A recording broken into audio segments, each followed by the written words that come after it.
प्राचीन काळी देव आणि दानवांनी क्षीरसागराचे मंथन सुरू केले.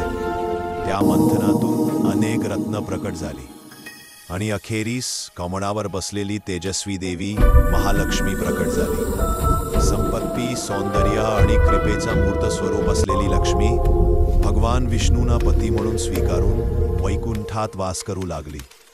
एकदा इंद्राला आपल्या ऐश्वर्याचा गर्व झाला आणि लक्ष्मी त्याला सोडून गेली. लक्ष्मी गेल्याने संपत्ती आणि वैभव नाहीसे झाले. इंद्राने तप करून तिची कृपा पुन्हा प्राप्त केली. लक्ष्मी समवेत अलक्ष्मीही प्रकट झाली. एक समृद्धीची देवी, दुसरी दरिद्रतेची. जिथे स्वच्छता, सत्य आणि भक्ती असते तिथे लक्ष्मी वास करते. लक्ष्मीचे 8 रूप: आदिलक्ष्मी, धनलक्ष्मी, धान्यलक्ष्मी, गजलक्ष्मी, संतानलक्ष्मी, वीरलक्ष्मी आणि विद्यलक्ष्मी. या सर्व रूपांत ती जीवनाच्या प्रत्येक क्षेत्रात समृद्धी प्रदान करते.